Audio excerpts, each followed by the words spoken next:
আসসালামু আলাইকুম। পিনাকি, ইলিয়াস, কনক এই তিনজনকে তো সবাই চিনেন। তো 23শে মে 2025 এদের তিনজনের একটা স্ট্যাটাস ছিল, দেশের জন্য প্রয়োজন হয়, দেশের জন্য যদি প্রয়োজন হয় তবে প্রফেসর ইউনূসের পাশে দাঁড়ানোর জন্য পিনাকি, ইলিয়াস, কনক স্যার একসাথে ঢাকা এয়ারপোর্টে ল্যান্ড করবে।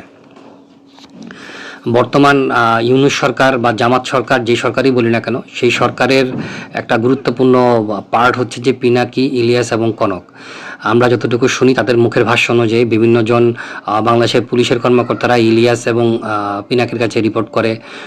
তারপর হচ্ছে যে বাংলাদেশের বিভিন্ন সচিব থেকে শুরু করে অনেক বড় বড় রাজনৈতিক নেতা ব্যতা সচিব উপদেষ্টারাও এদের কাছে রিপোর্ট করে। আশ্চর্যজনক ঘটনা, ওরা তিনজন কিন্তু এখন পর্যন্ত, অর্থাৎ ইউনূস সরকারের পলায়ন, প্রস্থান বা চলে যাওয়ার সময়ও তারা বাংলাদেশে আসতে পারেনি। কারণটা কি?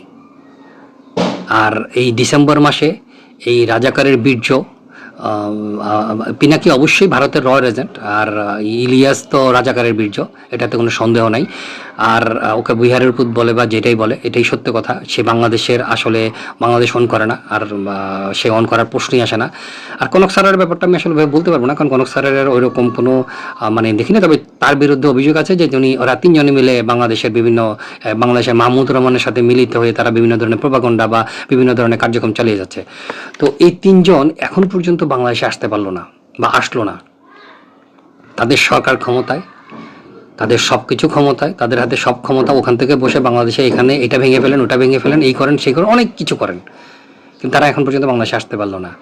আসলে তারা বাংলাদেশের এই আন্দোলনটাকে অর্থ লোপাটের একটা মাধ্যম বানিয়েছে। ওখানে বসে বসে টাকা কামাচ্ছে, বাংলাদেশ থেকে টাকা যাচ্ছে, ওরা নিচ্ছে, ওরা দেশের একটা যুব সমাজের একটা বড় অংশের অনেক বড় ক্ষতি করে ফেলেছে, তাদেরকে ধ্বংস করে ফেলেছে, তাদেরকে মব কালচারে নিয়ে গেছে।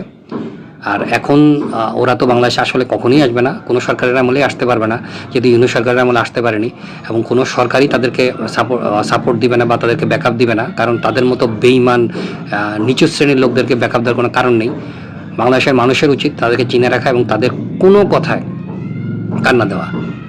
তারা বাংলাদেশের যুব সমাজের একটা বড় অংশকে মব কালচারে নিয়ে গেছে, বাংলাদেশের পুলিশ বাহিনী থেকে শুরু করে সকলকেই অনেক খারাপ অবস্থায় নিয়ে গেছে, কারণ পুলিশ বাহিনীর লোকজন ওদেরকে ম্যানেজ করেছে, বাংলাদেশের মানুষকে না, ওরা অনেকে ওদেরকে ম্যানেজ করার চেষ্টা করেছে, ওদের ইনফ্লুয়েন্সটা এতই শক্তিশালী ছিল।